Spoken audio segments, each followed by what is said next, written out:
En ce qui concerne les mitzvot de Purim, tels que la Mikra Megillah, les Mishloach Manot, qu'on a étudié durant ce cours-là, c'est-à-dire l'envoi de cadeaux de nourriture à son prochain, et Matot Lavionim, de donner de l'argent aux pauvres, il ne faut pas manger avant de faire ces mitzvot-là.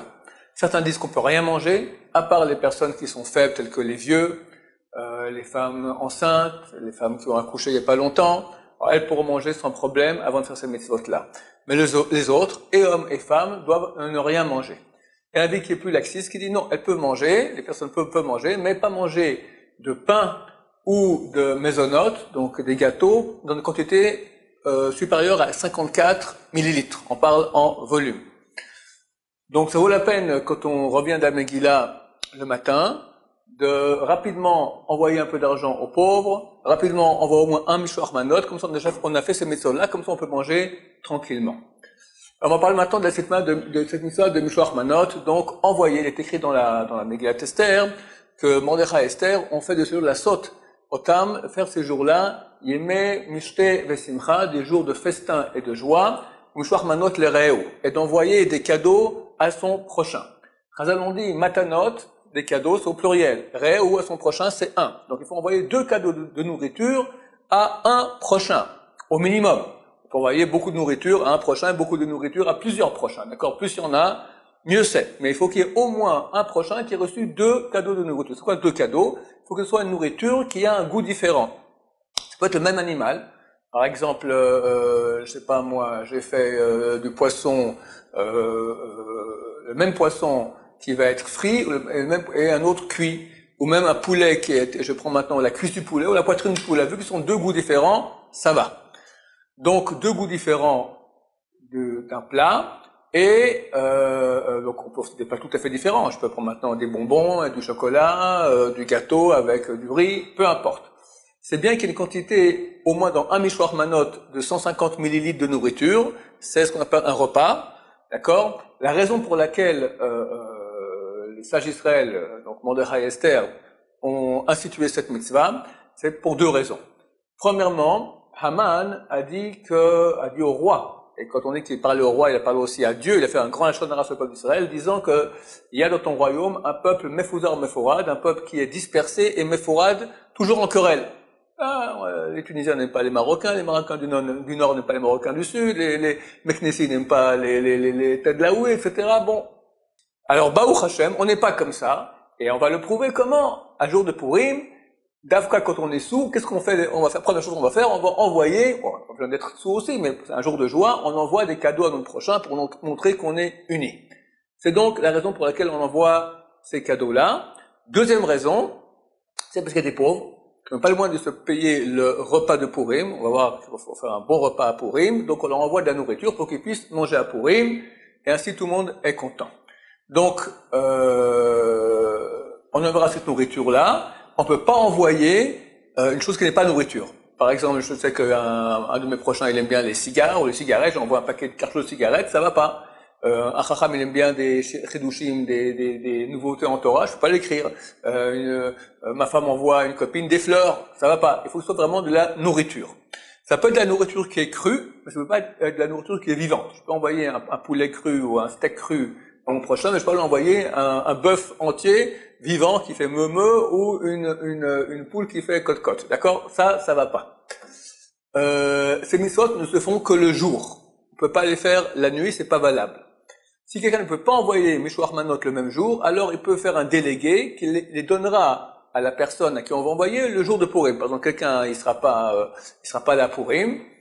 On va dire, nous on s'absente de chez nous Purim, d'accord? Mais on aimerait donner à notre voisin de palier un cadeau à Purim. Alors je peux demander à un autre voisin, si ça ne vous dérange pas, s'il vous plaît, le jour de Purim, vous transmettez ce cadeau-là à mon voisin.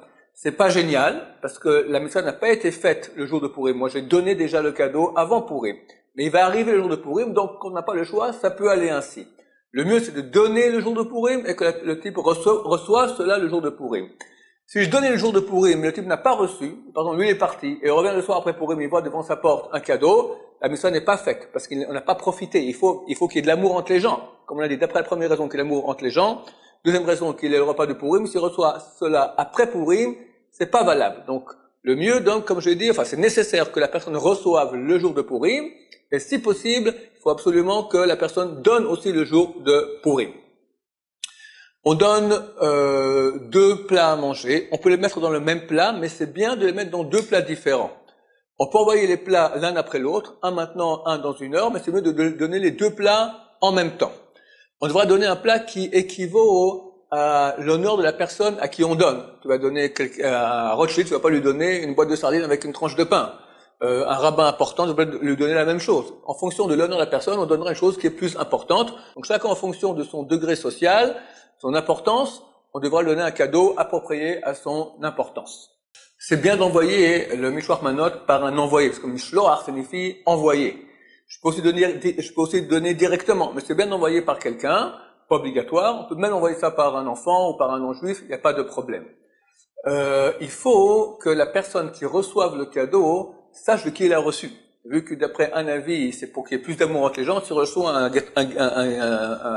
cadeau anonyme, un bon gâteau, mais je sais pas de qui j'ai reçu, alors il manque ici l'amour entre les gens. Donc il est absolument nécessaire qu'on sache de qui ça vient.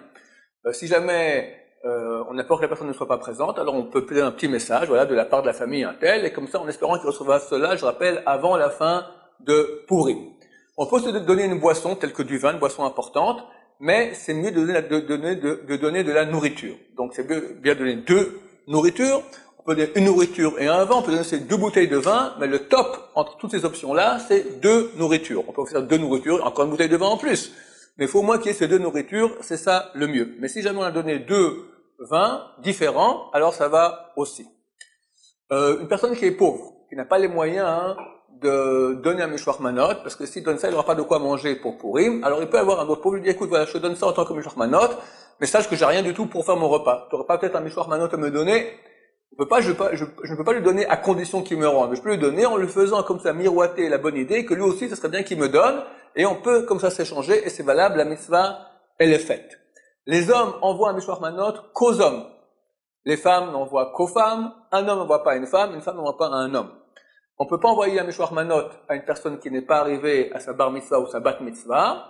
Par contre, un bar mitzvah, quelqu'un qui n'est pas bar mitzvah, quelqu'un qui n'est pas bat mitzvah, peut envoyer à quelqu'un qui n'est pas, ou à quelqu'un qui l'est.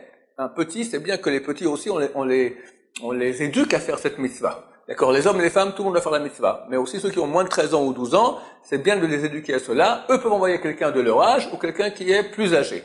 Si en route le mishloach manot a été intercepté, il a été volé, ou il s'est gâté et tombé par terre, je peux dire moi j'en fais la mitzvah, tant pis c'est pas arrivé. Non, c'est pas valable, on doit le refaire. Il est absolument essentiel que la personne reçoive le mishloach manot pour les 2 raisons qu'on a évoquées auparavant.